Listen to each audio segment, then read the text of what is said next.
Oke, oke, terima kasih Mbak Naya.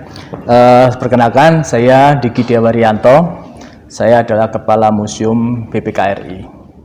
Oke, jadi Museum BPKRI sebenarnya sudah ada sejak tahun 1997, tepatnya tanggal 4 Desember.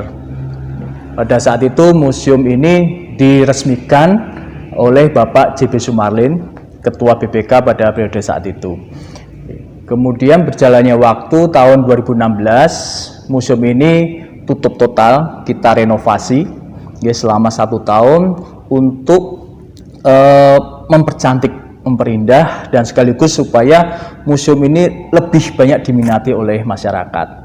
Nah, kemudian pada tanggal 9 Januari 2017, museum ini kembali dibuka untuk umum.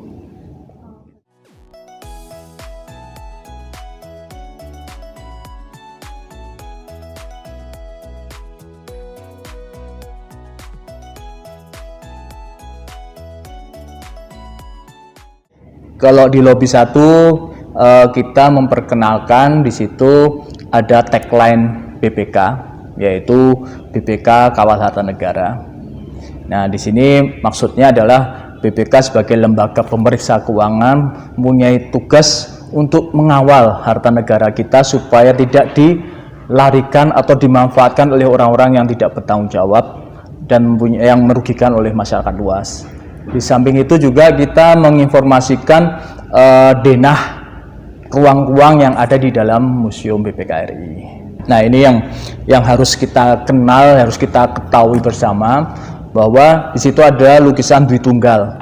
Dwi Tunggal itu adalah 2 tokoh proklamator kita, yaitu Bung Karno dan Bung Hatta. Nah, di dalam sejarah BPK, 2 tokoh proklamator ini mempunyai andil yang sangat luar biasa. Bung Hatta mengide atau mengusulkan bahwa adanya suatu lembaga yang bertugas untuk memeriksa keuangan negara. Maka muncullah nama BPK, Badan Pemeriksa Keuangan, di dalam konsep Undang-Undang Dasar 1945. Ada di Yogyakarta inilah BPK baru dibentuk, tepatnya di tanggal 1 Januari 1947. Memang lukisan batik itu adalah salah satu masterpiece dari museum kita.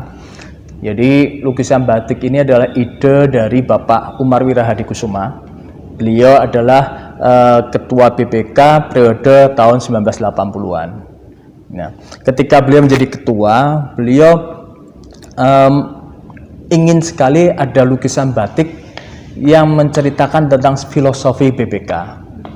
Ya, jadi di situ beliau ketika itu ke Jogja untuk bertemu dengan pelukis batik di Yogyakarta, yaitu Bapak Kuswaji.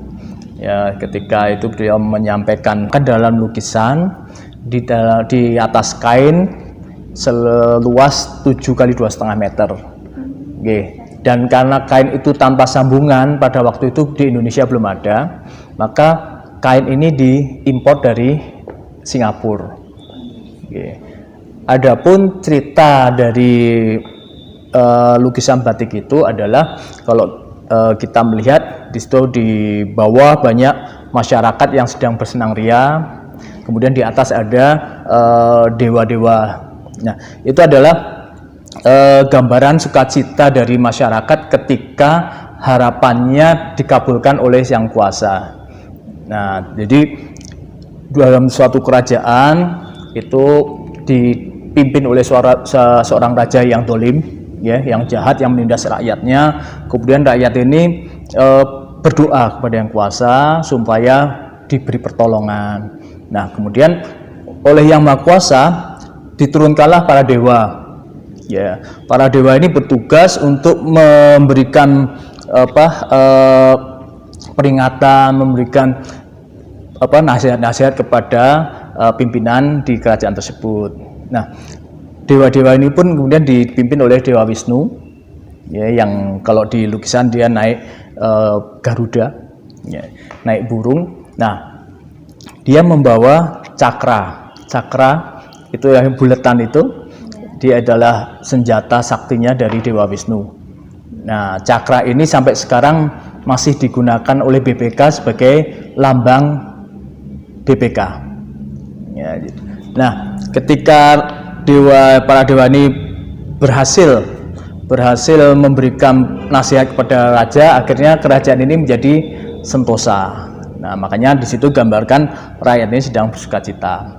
Nah, secara filosofi di balik lukisan batik itu menceritakan bahwa para dewa ini adalah lukisan dari BPK. Jadi diharapkan BPK itu bisa memberikan manfaat dan bisa memberikan kesenangan bagi masyarakat luas. Mungkin itu cerita di balik lukisan batik itu, Mbak.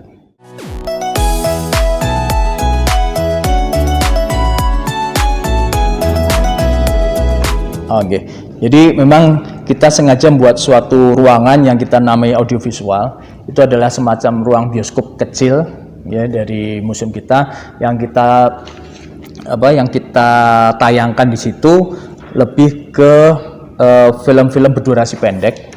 Kalau kita bicara tentang wajah BPK, jadi kita memang di ruangan itu kita menginformasikan segala hal terkait dengan BPK, baik itu kedudukan ketatanegaraannya, kemudian struktur organisasinya, juga yang tidak kalah penting yang kami selalu menginformasikan terkait dengan nilai dasar dari BPK.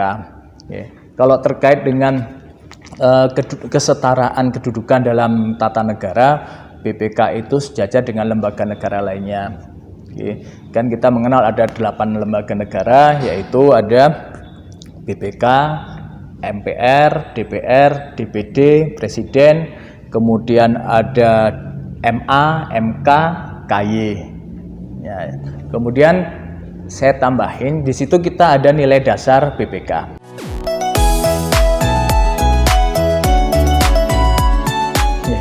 Ya, kalau ruang titik nol itu kita menginformasikan tentang garis waktu dari BPK.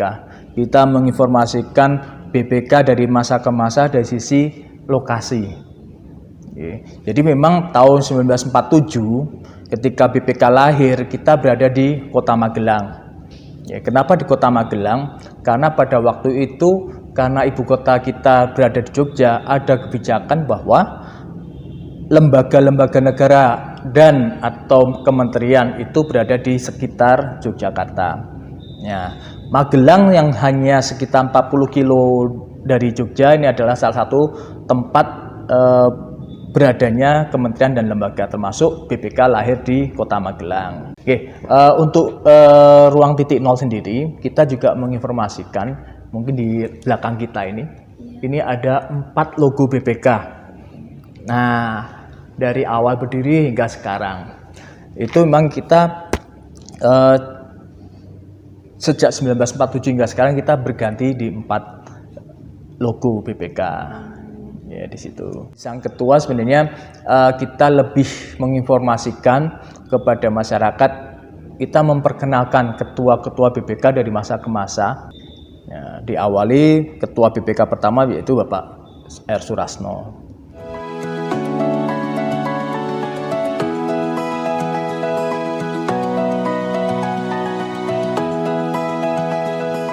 Mobil Volvo memang tidak ada di dalam ruang sang ketua. Ya, jadi cerita di balik mobil Volvo itu sebagai masterpiece kita juga. Artinya ketika kami bersilaturahmi dengan keluarga Bapak M. Yusuf di Makassar, kami mendapatkan mobil tersebut. Ini sebenarnya di luar ekspektasi kita. Kita diberi mobil. Jadi mobil ini adalah penghargaan dari pemerintah untuk Bapak M. Yusuf ketika beliau purna dari ketua BPK. Ya. Kemudian itu tahun 1994 mendapat penghormatan mobil itu.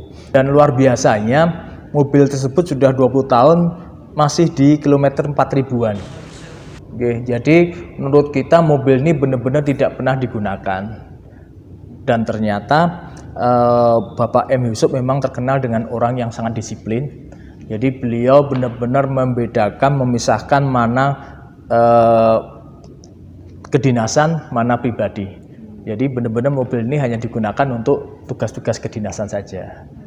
Rekam jejak itu sebenarnya adalah potongan-potongan koran ya, yang berupa clipping gitu, yang kita susun, yang berita-berita tentang hasil pemeriksaan BPK yang banyak disorot oleh masyarakat. Di samping itu, kita juga menampilkan informasi terkait partisipasi BPK di dunia internasional. Bagaimana peran aktif kita di dunia internasional, baik itu Intosai itu perkumpulan BPK seluruh dunia. Kemudian ada ASEANSai, itu perkumpulan BPK se-Asia Tenggara, dan juga ASOSAI, itu perkumpulan BPK se-Asia. Untuk notulensi itu sendiri itu sebenarnya sudah ada sejak tahun 1810, jadi sudah 200 tahun lebih. Itu adalah hasil rapat dari ARK. ARK itu adalah Algemene Rekenkamer, BPK-nya Belanda. Jadi untuk buku itu sendiri itu adalah salah satu masterpiece kita, ditulis tangan yang sangat rapi, mungkin sudah dilihat ya, dan itu baru kita proses digital. Jadi kita ada ruang pamer. Ruang pamer ini semacam ruang serbaguna. Ya, jadi kita di sini Museum BPK RI dalam berkegiatan kita juga selalu berkolaborasi dengan komunitas-komunitas yang ada di Kota Magelang terutama. Nah, ruang pamer ini kita sering mengadakan semacam pameran lukisan atau kegiatan-kegiatan semacam workshop atau seminar-seminar yang skupnya kecil di situ. Dan mungkin satu lagi juga kita punya ruang open stage. Open stage sebenarnya semacam panggung terbuka. Jadi ini untuk kegiatan kita yang sifatnya terbuka, yang ada semacam ada pertunjukan gitu. Ya, terima kasih Mbak Naya dan seluruh kru. Jadi intinya Museum BPK RI terbuka untuk umum. Kami persilahkan untuk seluruh masyarakat bisa berkunjung ke Museum BPK RI. Kita buka setiap hari Selasa sampai dengan hari Minggu dari jam 9 pagi sampai jam 3 sore. Kita tidak memungut biaya sebesar pun alias gratis. Monggo silahkan datang ke Museum BPK RI. Ya, terima kasih.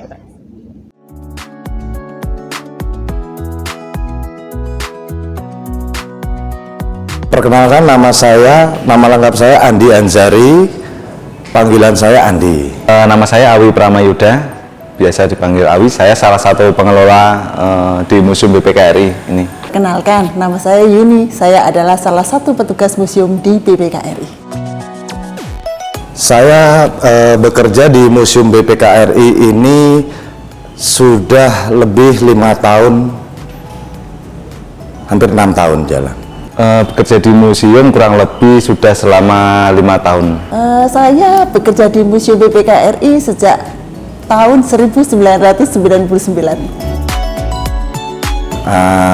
Untuk saya pribadi pastinya saya senang ya bekerja di Museum BPK RI. Rasanya bekerja di Museum BPK RI yang pasti menurut saya dan bagi saya sendiri yang pasti menyenangkan, Mbak, karena kita bisa bertemu dengan berbagai kalangan dan berbagai lapisan masyarakat. Sampai itu kita juga bisa menyampaikan atau menyiarkan informasi-informasi tentang Badan Pemeriksa Keuangan, di mana kita sebagai Museum BPK RI ini di bawah Biro Humas dan Kerjasama Internasional. Kerja di Museum BPK RI amat menyenangkan dan membanggakan, karena museum itu sebagai pusat informasi, terutama untuk tingkat pendidikan. Nah, yang berkunjung di Museum BPK RI, kita harapkan akan mempunyai jiwa nasionalisme yang tinggi, jiwa rasa cinta tanah air dan bangsa. Harapan untuk saya pribadi, untuk Museum BPK RI ini, pastinya Museum BPK RI ini lebih dikenal di masyarakat, dan masyarakat itu mengenali Museum BPK RI dan lebih sering berkunjung. Pastinya bisa dikenal di dunia ya, go internasional gitu. Ya, yang pasti harapannya harapan secara pribadi atau umum atau gimana? Harapan pribadi ya, harapan pribadi Museum BPKRI dapat lebih berkembang, dapat lebih dikenal luas baik masyarakat lokal Indonesia ataupun internasional.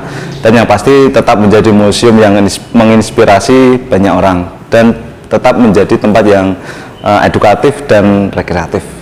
Harapan kita ke depannya untuk Museum BPKRI, kita ingin Museum BPKRI semakin dikenal oleh masyarakat luas, baik di tingkat nasional maupun tingkat internasional.